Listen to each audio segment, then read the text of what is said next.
Welcome to the Infinite Spark of Being podcast. My name is Keith Welsh, and in this episode, we are going to talk about the soul. We are going to wrap up this month a bit on self-inquiry. But what we're going to talk about is a way of remembering and understanding or drawing our consciousness closer to the identity of soul through thought experiment, thought exercise, language.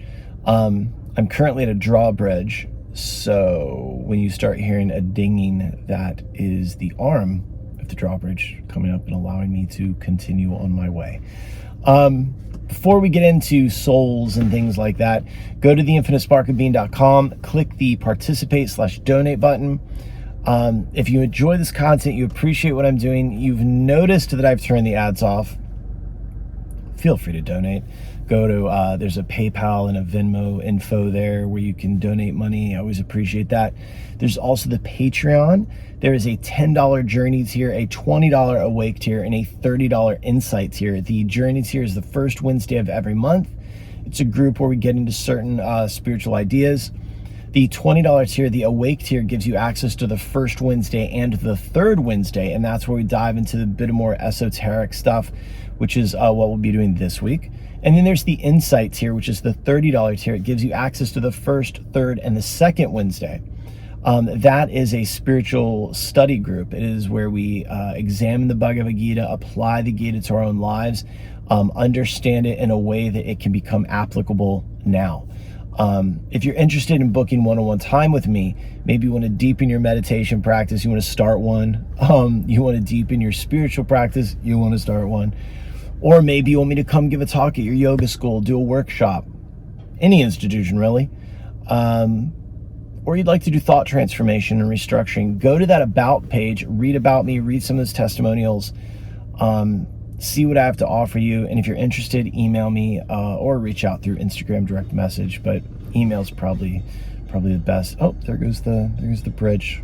We're carrying on now. I live in South Florida, there's a lot of drawbridges because there's big boats. People gotta get going. I guess that's it. Go to the store, buy t-shirts, tank tops, things like that. That's always appreciated. Oh, and the Substack, I've been doing these editorial essays, a little more, I don't know, I like it. I like doing it because there's certain ideas that are hard to kind of get into on a podcast that I need to be thoughtful about. And they aren't in the new book. I mean, even in the new book, like I didn't want to go on and on and on about certain ideas, so I cut it kind of short. So the Substack is, some of it is a little more of my opinion and less educational. I don't know how educational any of this gets. I realize how that sounded. But after each Substack essay, there's an audio version that comes out. So for those of you that don't want to read off of the app, I get it.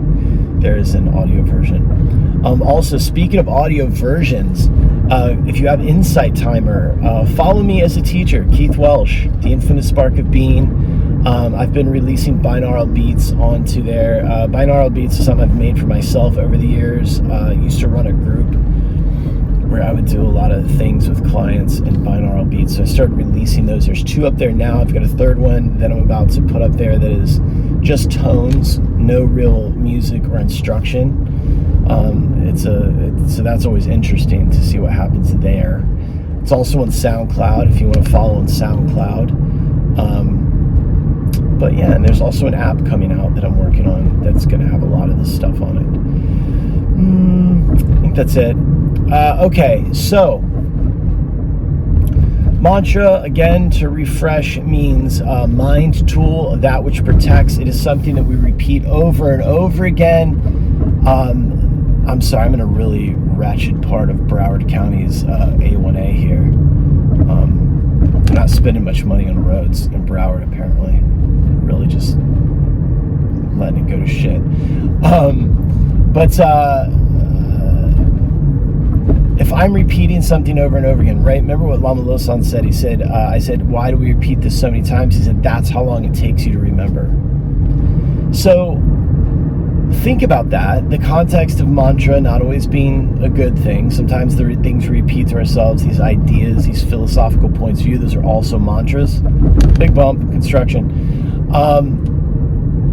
So think about this. A lot of the time when we talk about reincarnation, someone says, well, you don't remember what you had last year for breakfast on this date at this time. Well, of course not. I don't remember last week. Well, I mean, I probably know what, because I kind of the same things every day, but you get what I'm saying.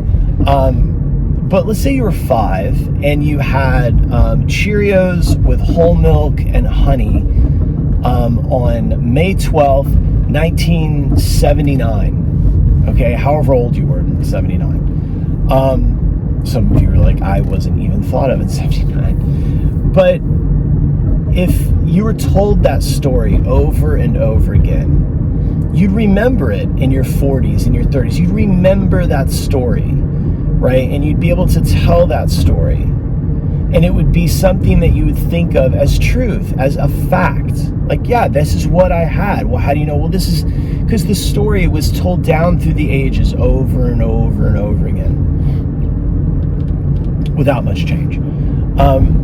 That's what we're doing with spiritual practice, with spiritual study. We are telling the story of the soul, and we're just using the word soul, Atman, self, whatever.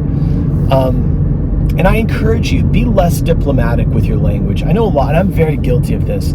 I'll say things like, oh, the universe is doing this for me or that for me, when I want to say God. I want to say Krishna sometimes, and I say God to be diplomatic. But this is about language. I was brought up in the Baptist church, and I never felt anything there. I never experienced any deep moving anything. But the second I put my hand in a bead bag and chanted Hare Krishna, I felt like I came home. That's for me, right? I'm not saying that like that doesn't mean that chanting the Maha Mantra and Krishna consciousness and all stuff like that, that's the be all end all, the ultimate like thing for everybody, because it's not. And that's just the story about the truth of us as human beings. That story vibed with me, so I caught on to that. You know, for other people, it might be Jehovah's Witness or Mormonism or whatever it is. But that particular story or method of remembering the soul and remembering the true identity of the human as being that it's not that you're a human being, you are this soul, this being of light, and you are on another layer, this infinite source of everything. And like, to remember that's what spiritual practice is. It's the retelling of that story over and over and over, so that honestly, that at the time of death, when we do drop the body, the dropping of the body is a little easier, as easy as it can be. And then also, we don't become confused after our death when we realize that we're still, quote unquote, awake. Well, I'm still here. Well, now what? Shit. You know, so we tell these stories. That's what these practices are. My teacher used to tell me everyone is a snowflake in a blizzard at the time of death. And that's why practice, repetition, these things are important to remember. Your memories are a memory and language those are cognitive faculties of the mind.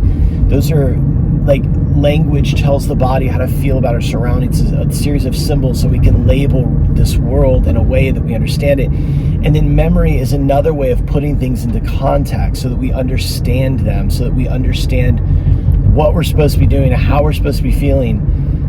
Well, the same thing would work on a deeper level for like these soul memories, if you will, or these important memories that you are God, that you eventually leak back into source, that you go back to Brahma, you go back to whatever it is, whatever words we're using.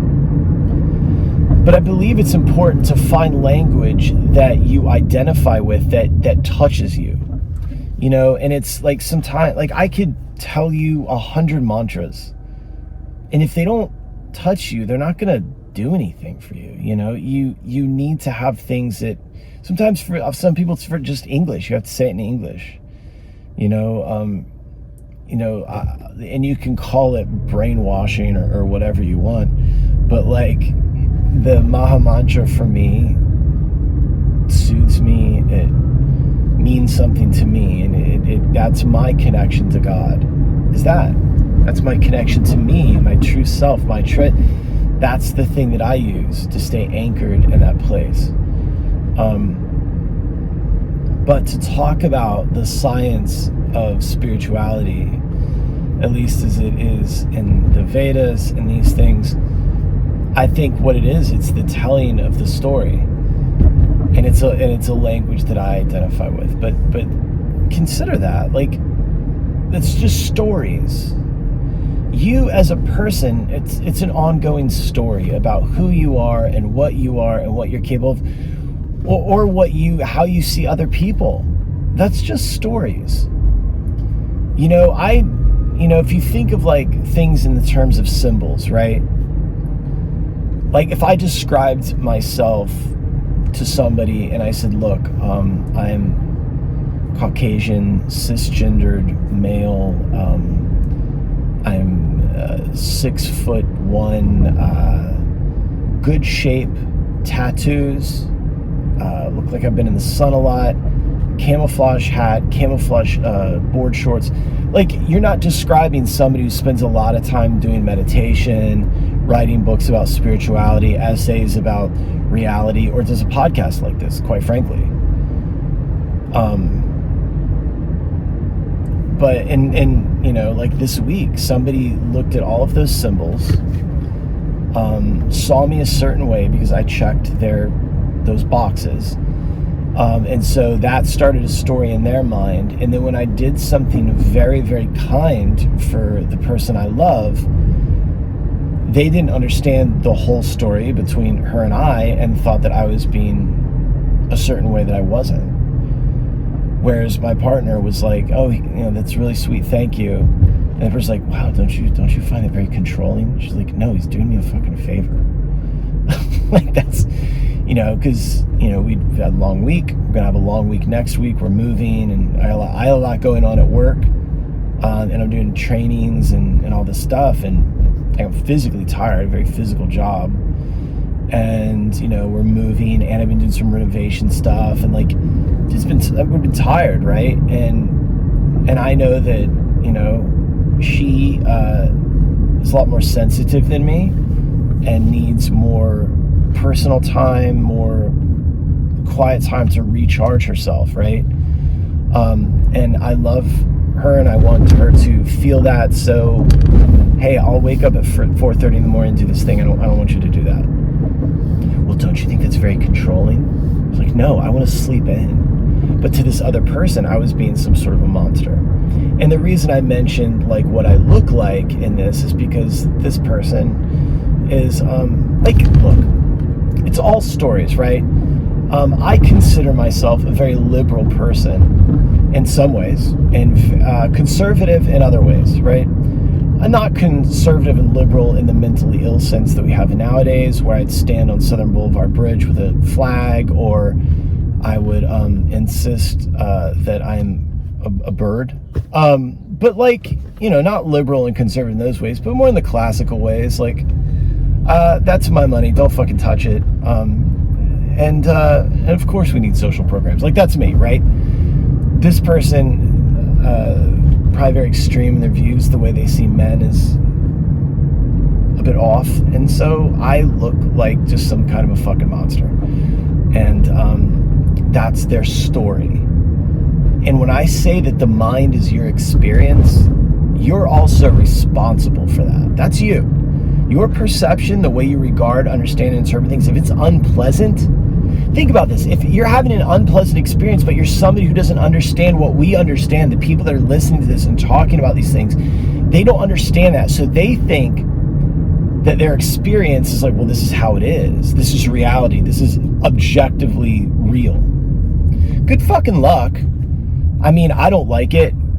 But like, if I was somebody who relinquished all of my control and personal power over to the power structure, then I would believe that. But fortunately for me, I haven't relinquished my power over to anyone.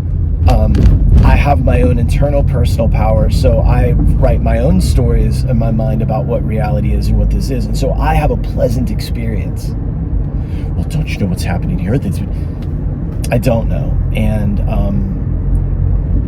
all I can do this week is do my stuff and stay present and open and loving and that kind of thing. And remember the entire time that I am a soul. And then beyond that, I am God. I am part and parcel of Krishna, Brahma. I go back into the thing, you know. That's me. I don't feel that I have time for anything else. The spiritual practice is the repetition of our story. A history, right? You say, well, you don't know that it's real. I got news for you. You weren't taught the real history in school, and you're still not being taught it. So why the fuck are you hung up on history? Like, none of it's real. None of it's objectively, for something to be objectively true, you cannot involve personal preferences, personal taste, and opinions. So now, good fucking luck, right? So why not tell ourselves something better? Why not remind ourselves of something beautiful day in, day out? You know what I learned the most from working with alcoholics? God, grant me the serenity to accept the things I cannot change and the courage to change the things I can and the wisdom to know the difference. You know, like, the wisdom to know the difference. The wisdom, not intellectual knowledge, the wisdom to know the difference. Right? So before you browbeat your loved ones at a family dinner about some political issue, and you earbeat everyone into your fucking amateur TED talk about politics or consciousness or whatever, just think about that for a second. The wisdom to know the difference in the things you can change and the things that you cannot. I can change my experience of this human birth.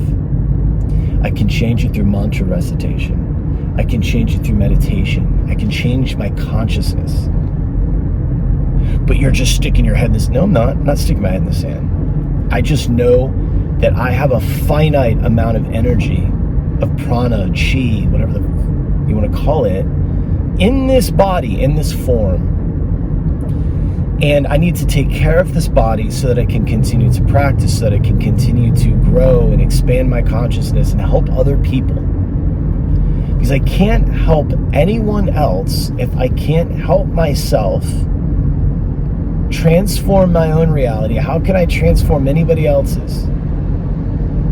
If I'm wrapped around the axle about some political issue I can't control anything about, and I spend all of my time hand-wringing and obsessing over this shit, then what fucking good am I? Well, I guess I can bear witness and make everybody uncomfortable, which is what was told to me as some sort of a service act this person was performing. To bear witness and make people like, quote-unquote, me uncomfortable, which I found I'm being redirected here traffic-wise. I don't know what's happening. Well, that's not good. It might delay me a little bit. Anyway, yeah, so, well, I don't have time to think about the soul. There's too much going on in the world. Yeah, a bunch of shit you can't do anything about. You know what you can do? Change your consciousness in such a way that you're more useful to your loved ones, more useful to the people around you, more loving and kind, more accepting and open of people that come in all sorts of shapes and sizes, right? Then, you know, I don't know. You're a soul. Relax. That's it. Shut up. Cut down on noise. Anyway, that's my rant today. For now. Spiritual practice, talking about the soul, talking about any of these things is a way of reminding ourselves over and over again. And as we remember that that's the true self and that that's who we are, our lives change. Things open up. It rounds the prickly edges off of things. The wisdom to know the difference. Change the things you can, accept the things you can't, the courage to change the things you can, the courage to be Arjuna and stand, bumped the camera, the courage to stand on the battlefield of the mind, notice that what your enemy is, that it's your own self. That's the allegory of the battlefield and the family on the other side, is that that's you, that's your, things that you're trying to overcome. The courage to face those things and the wisdom to know the difference in the things that you can't face down, and that this is, what can you change, what can't you change? Anyway, going over another drawbridge. All right, that's it. I love you guys. Go to the website, explore, join the Patreon. That's a group, that's a spiritual community for everyday people. We're just regular folks that have interest in these sorts of things, and we get down. It's fun. It's good. Everyone's awesome. All right, that's it. I love you. I love you. I love you. And next week will probably be more of a off-topic-y kind of deal. I don't know. All right, I love you. Bye-bye.